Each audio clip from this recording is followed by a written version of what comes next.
दोस्तों अब इंडिया और लैटिन अमेरिका के ट्रेड ने मिलकर पूरी दुनिया को चौंका दिया है और यह दिखा दिया है कि कैसे भारत अब अपना प्रभाव इस रीजन में कितनी तेजी से बढ़ा रहा है। जी हां दोस्तों, भारत और लैटिन अमेरिका के बीच का ट्रेड बढ़ता जा रहा है और हाल ही में इसे लेकर एस जयशंकर ने अपना बयान दिया है, जिसके बाद पूरे भारत की उम्मीदें एस जयशंकर पर टिकी हुई है। अब आपको इस खबर के बारे में थोड़ा डिटेल में बताते हैं कि भारत और लैटिन अमेरिका के बीच कितनी बड़ी मात्रा में ट्रेड होने वाला है और इससे आगे चलकर भारत को कैसे फायदा होगा। दरअसल दोस्तों, लैटिन अमेरिका और कैरेबियन देशों के साथ भारत की नेचुरल बॉन्डिंग है। कुछ वक्त पहले ही भारतीय विदेश मंत्री doctor S Jaishankar north and south America के 4 देशों के दौरे पर गए थे। वहीं पर अब उन्होंने कहा कि इंडिया और लैटिन अमेरिका का एस्टिमेटेड रेट फिलहाल $50 बिलियन तक का है। बिजनेस फोरम में एस जयशंकर ने अमेरिका और इंडिया के बिजनेस रिलेशन पर बात करते हुए कहा कि माइनिंग, एनर्जी, एग्रीकल्चर और इंफ्रास्ट्रक्चर सेक्टर में इन्वेस्टमेंट इन रिश्तों को और भी शक्ति प्रदान करेगा। हाल ही में भारत का इंटरेस्ट काफी ज्यादा लैटिन अमेरिका की तरफ बढ़ता नजर आया है। एक तरफ जहां इंडिया का मार्केट इन्वेस्टमेंट यूरोपियन कंट्रीज में काफी ज्यादा देखने को मिलता है, तो वहीं साउथ अमेरिका की तरफ भारत अपना इंटरेस्ट अब बढ़ा रहा है और अब अपना मार्केट चलाने की जी तोड़ कोशिश कर रहा है। इसलिए एस जयशंकर लगातार लैटिन अमेरिका में पकड़ बनाने की कोशिश कर रहे हैं। अगर इंडियन एक्सपोर्टर और सरकार अपने एक्सपोर्ट प्रोग्राम मिशन को गंभीरता से और सिस्टमेटिक रूप से तेज करती है, तो भारत के लिए अगले 5 वर्षों में अपने निर्यात को लगभग $20 बिलियन तक बढ़ाने की क्षमता है। क्राइसिस के समय पर Latin America less expensive sources से बने रिसोर्स की तलाश करते हैं। हालांकि चीन इस एक्सपेक्टेशन पर अभी तक खरा उतरा है। हालांकि अमेरिका चीन पर अपनी एक्सेस डिपेंडेंस को कम करना चाहते हैं।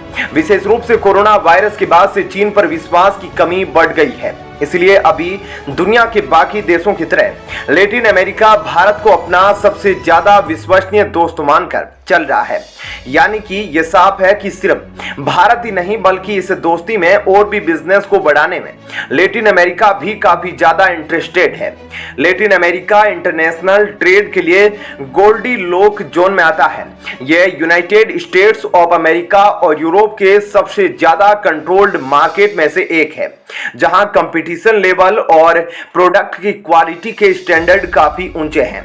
और दूसरी तरफ अफ्रीका है, जहां के लोगों की परचेसिंग पावर कम है और बाजार भी कम सिस्टमेटिक नहीं है, और लैटिन अमेरिका इसके बीच में आता है। भारत इन दोनों ही फैक्टर्स के बीच अपनी ट्रेडिंग को बहुत ही बेहतरीन तरीके से उभार सकता है। इंटरनेशनल मार्केट के नजरिए से देखा जाए तो लैटिन अमेरिका एक स्टेबल और तेजी से बढ़ते हुए मध्यम वर्ग के साथ उभरते हुए बाजारों में से एक है। इसका नतीजा यह है कि यह क्षेत्र भारत के वैल्यू एडेड कंज्यूमर प्रोडक्ट के साथ कार, मोटरसाइकिल, फार्मास्यूटिकल और केमिकल प्रोडक्शन के लिए सबसे प्रेफर्ड एक्सपोर्ट डेस्टिनेशन है। भारतीय क्षेत्र की कोई भी इंडियन कंपनी लैटिन अमेरिका के क्षेत्र में बड़ी हिस्सेदारी रखती है और अपनी कमाई के लिए एक बड़े हिस्से के लिए लैटिन अमेरिका पर निर्भर करती है। जैसे कि United phosphorus limited Indian agriculture company है, जो ब्राजील में भारत से अधिक रेवेन्यू प्राप्त करती है। तो वहीं कोलंबिया और मध्य अमेरिका में भी भारत की दूसरी बजाज की कंपनी का काफी बोलबाला है। कुल मिलाकर समझा जाए तो भारत ने लैटिन अमेरिकी देशों की तरफ अपना ध्यान काफी ज्यादा केंद्रित कर लिया है और वहां पर अपनी प्रोडक्ट की सप्लाई करना शुरू कर दिया है। ऐसे में आगे जाकर भारत और लैटिन अमेरिका के बीच में न सिर्फ ट्रेड बढ़ेगा, बल्कि इससे दोनों देशों के बीच के आर्थिक और नैतिक संबंध भी काफी मजबूत होंगे। तो दोस्तों, ऐसे में इस खबर के बारे में आपकी क्या राय है, हमें कमेंट करके जरूर बताइएगा। और अब आपको बताते हैं ऐसी ही एक और बड़ी खबर। दोस्तों, भारत ने संयुक्त राष्ट्र में एक ऐसा बयान दिया है जिसने वीटो का खेल पूरी तरह से खत्म करके रख दिया है। जी हां दोस्तों, जैसा कि आप सब जानते हैं कि भारत काफी समय से यूएनएससी में स्थायी सदस्यता हासिल करने की कोशिश कर रहा है, लेकिन अब उसे अपनी यह कोशिशें बेकार होती नजर आ रही है, जो पूरे 188 देशों पर भारी पड़ने वाला है। अब आपको इस खबर के बारे में थोड़ा डिटेल में बताते हैं कि भारत ने आखिर क्या फैसला किया है और भारत की तरफ से क्या बयान आया है।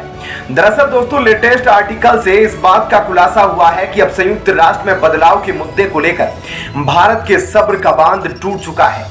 और एक काफी बड़ा बयान देते हुए यूनाइटेड नेशन में हमारी परमानेंट रिप्रेजेंटेटिव रुचिरा कंबोज ने पूरी दुनिया से एक काफी बड़ा सवाल किया कि आखिर हम एक ऐसे चार्टर को डिफेंड क्यों कर रहे हैं जो कुछ देशों को ऐसी क्षमता देता है जिसके इस्तेमाल से वे 188 देशों के एकमत फैसले को भी पलट सकते हैं, जो अगर लोकतांत्रिक और आजादी के मूल्य से देखा जाए तो इसका फाउंडेशन ही गलत है। क्योंकि आज हम जहां मल्टीलेटरलिज्म को बढ़ावा दे रहे हैं तो वहीं पर संयुक्त राष्ट्र सुरक्षा परिषद में सिर्फ 5 देशों के पास मौजूद वीटो पावर लगातार इस संगठन की क्षमता और प्रभाव पर काफी नेगेटिव असर डाल रही है, जिसे बार बार भारत ने पूरी दुनिया के सामने उठाया। हालांकि इस बारे में हमने यह बात भी खुलकर कह दी कि हम यूनाइटेड नेशन के चार्टर और फ्रेमवर्क को लगातार फेल होता देख सकते हैं कि कैसे संयुक्त राष्ट्र में मौजूद मल्टीलेटरल सिस्टम ना तो कोविड पेंडेमिक को संभाल सका है और ना ही यूक्रेन युद्ध जैसे सेंसिटिव मुद्दों को, जिसने आज यूक्रेन के लाखों लोगों की जान ले ली। साथ ही इसकी वजह से आज पूरे यूरोप में अस्थिरता भी देखी जा रही है। मतलब यह साफ तौर पर देखा जा सकता है कि कैसे भारत यूनाइटेड नेशन और इस संगठन से जुड़े हर देश के सामने काफी तीखे सवाल कर रहा है, जिसने पूरी दुनिया को हैरान कर दिया। क्योंकि आज से पहले कभी भी भारत ने इस तरह के तीखे सवाल नहीं किए थे, बल्कि भारत यही चाहता था कि संयुक्त राष्ट्र में कुछ बदलाव किए जाए। पर अब भारत की तरफ से सामने आने वाले बयान इस बात को साफ तौर पर दर्शा रहे हैं कि भारत अब यूनाइटेड नेशन में बदलाव ना आता हुआ देखकर परेशान हो चुका है। और अगर अब चीजें ऐसी होती चलती आ रही है तो यूनाइटेड नेशन को इसका कोई ना कोई बड़ा अंजाम जरूर भुगतना पड़ेगा, क्योंकि इस वक्त भारत के लिए संयुक्त राष्ट्र सुरक्षा परिषद की स्थायी सदस्यता काफी ज्यादा जरूरी बन चुकी है, जो एक ऐसा संगठन है जिसका इस्तेमाल करते हुए हम ना कि सिर्फ अपने जियोपॉलिटिकल इंटरेस्ट को हासिल कर सकेंगे, बल्कि हम ग्लोबल साउथ के देशों का लीडर भी बन सकते हैं। साथ ही हम अपनी स्थायी सदस्यता और वीटो पावर का इस्तेमाल करते हुए अफ्रीकन देशों को भी अपने साथ ले आएंगे, जो इंटरनेशनल लेवल पर भारत की आवाज को कई गुना ज्यादा मजबूत कर देगा। ऊपर से वीटो पावर और परमानेंट सीट का फायदा हमें हमारी अर्थव्यवस्था में भी साफ तौर पर दिखने वाला है। इसलिए भारत इस बदलाव को लेकर काफी एक्साइटेड है। लेकिन भारत जहां एक तरफ सब कुछ कर रहा है तो वहीं दूसरी तरफ पाकिस्तान अभी भी अपनी हरकतों से बाज नहीं आ रहा है। और हाल ही में यूएनएससी की मीटिंग में फिर से पाकिस्तान ने कश्मीर मुद्दे को उठाने की कोशिश की, जिस पर किसी भी देश ने ध्यान नहीं दिया। लेकिन वहीं भारत ने पाकिस्तान की इस हरकत को ध्यान में रखते हुए उसे काफी बड़ा जवाब दिया और कहा कि भारत के पास इतना समय नहीं है कि वह पाकिस्तान के बेकार के बयानों पर ध्यान दे सके, जिसने पाकिस्तान को भी एहसास दिलाया कि आज किसी भी महत्वपूर्ण संगठन या यूएनएससी में पाकिस्तान की कोई भी भूमिका नहीं है, जबकि भारत की यूएनएससी में काफी अहम भूमिका है। तो दोस्तों, ऐसे में इस खबर के बारे में आपकी क्या राय है, हमें कमेंट करके जरूर बताइएगा।